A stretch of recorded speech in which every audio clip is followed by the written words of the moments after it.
สบายดีจ้าพี่น้องสบายดีสุขุสุขคนจ้าไปเหมากระตุกมาคนหายฟรีเลยดิไปขอมาจะไปปลูกต้นไม้แล้วก็จะไปซ้ำต้นไม้พี่น้องใส่ดินกันไปแล้วก็ซ้ำแล้วต้นไม้มันก็สิติดง่ายนะก็ปิดฝามันได้แต่เสียดายคนบ่ได้แถมฝาเนาะอันนี้ก็เอาไปซ้ำต้นไม้นะจ๊ะไปซ้ำต้นไม้จอหูอยู่กดมันนี่ก็ซ้ำ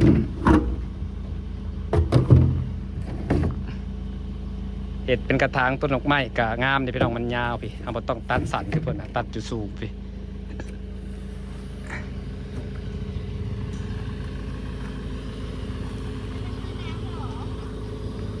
ไปเอากระตุก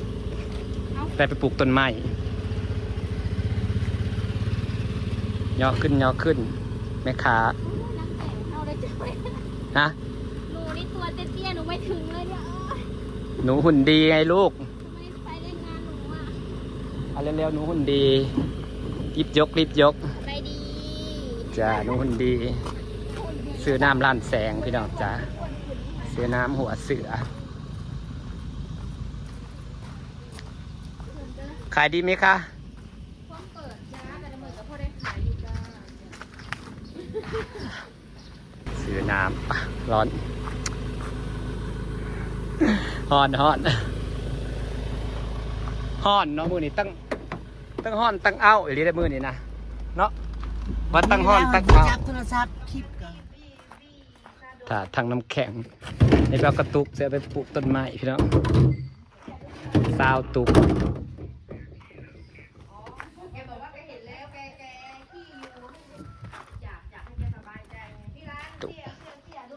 ดีก็เขาซื้อกระถางดอกไม้เนาะอันนี้ใส่น้ำลงไปกันปลูกก็ต้องตัดพี่มันจะงามกันตัดสัตว์นั้นบ่งามใส่ก็ตัดพี่ขอบพอดีงามโรงงานน้ำดื่มแสงคำ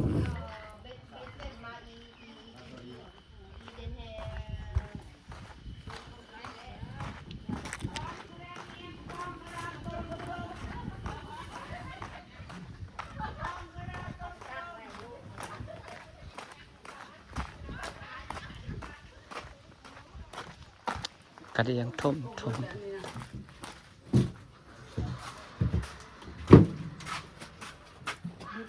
ดี๋ยวให้บ่าวหมีมาทำน้ำจิ้มเด้อจ้า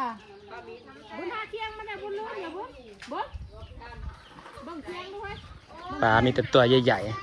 ๆแต่มันคือตัวดำแท้เนาะปลานิลเวลาเขาซื้อตามฟาร์มตรงนี้มันคือตัวดำว่ะปลานิลเนี่ยน้องข่อยคือขาวปลอยขาวของข่อยกับขาวแล้วเจ็ดก็โอ้เนื้อกระหวานพร้อมไรเขาเห็ดก้อยเห็ดยังเนื้อแซ่บเลยมันปลาเพราะเขาเลี้ยงสะอาดเนาะเขาแบบปลาฟาร์มเขาเลี้ยงขี้หมูขี้ไก่มันเลยน้ำเขาน้ำดำ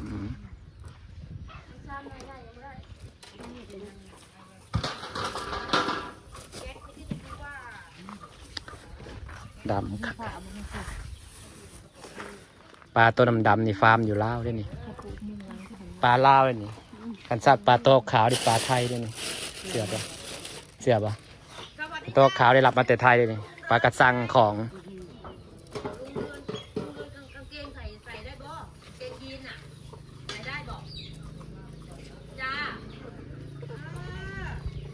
เราจะทำเมี่ยงปลาเผาจ้าเฮ็ดยังแล้วนะสวัสดีพี่น้องกำลังสุมละมุนทำกับข้าวเฮ็ดยังกินนะนี่กินอยู่ไรจ้าเผาปลา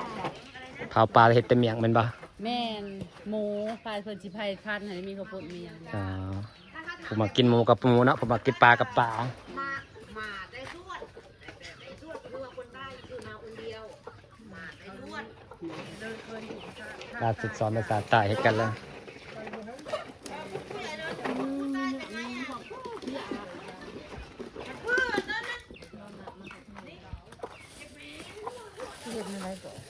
หั่นขั่วใส่เห็ดพันบ่อันพานบางๆผ่านเอามากินกับพันกับปุ้นอย่างนี้ใช้เสียงโชว์กับปลาเนี่ยเรียกขางให้ได้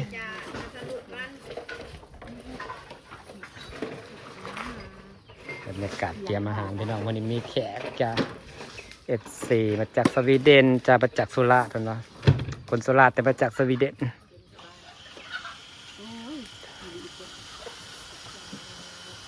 เมื่อหนาเมื่อวานเอาปลาขึ้นมากินในหน้องตุ้ยไม่ได้เอาขึ้นมากินดนแล้ว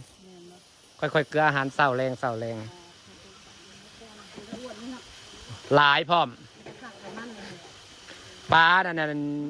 ตอนนั้นเอาออกเบิดเลยได้เอาออกขึ้นเบิดปลาตัวใหญ่นะเอาออกขึ้นเบิดแต่บัดนี้แหละมันข้างในขี้ตมนั่นสะวอนมันข้างในขี้ตมแล้วลูกมันที่ข้างในขี้ตมน่ะน้ำเขาไปปลายน้ำแห้งเลยเอาน้ำปลาเพื่อเขากระปล่อยน้ำลงเขาเห็นลูกมันบัดเดียวนี้น่ะร้ายก็ฮอดปีที่ค่อยปล่อยอีกว่านข่าวว่านนั่นว่าหานลงน่ะจนบ่เห็นหน้ามีแต่ป่าลายแห้งเลย ขมิ้นใช่ไหม ไม่ใช่จ้ะ ต้นยัดต้นกระเจียว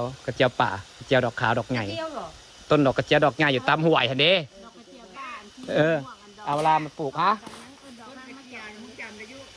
ต้นกระเจียวใหญ่นะมันบอกดอกกระเจียวใหญ่เนาะแต่มันออกต้นมันสิงามดอกงามมันหนักมันออกลาได้ดอกอันนี้นะต้นมันสิงามเลยดอกมันสิใหญ่ดอกมันสิยาว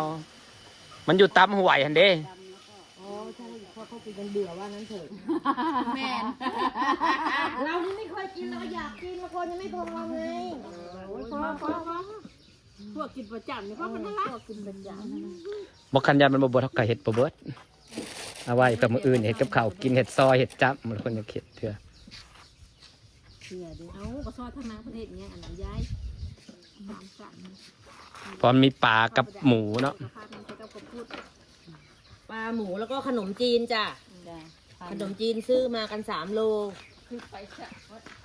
มีดทื่อคมมีครกบ่จ้ะ ยันบ่พอก็บ่ต้องเห็ดเบิดเท่ากับเอาไว้เนี่ยไว้เห็ดกินมื้ออื่น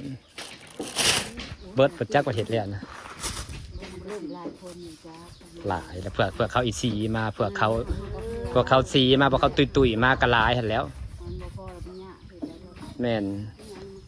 ขี้ข้าให้พวกนั้นไปแล่นสวนไม่นี่ไปแล่นสวนเนาะแล่นหาแนวกิน น้องอันโทรบอกเจี๊ยบว่าให้น้องบัวกับแฟนเข้ามาด้วยนะ นั่นน่ะเพราะหลายใด30ผู้คนผู้ใดพออยู่ดอก หาคนก็คือห้าหนูบุ้งตัวนึงเอาคนได้กินเลย การทำอาหารกันจะพี่น้อง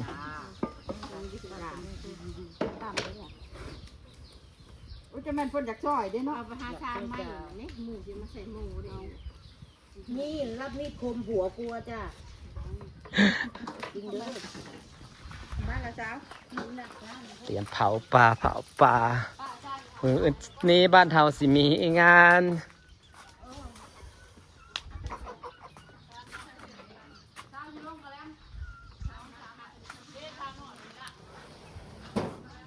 พี่น้องจะอาสิฝากบรรยากาศสับนิดกะไปซอยไปเห็ดอาหารก็จะสบายดีเด้อมื้อนี้กะ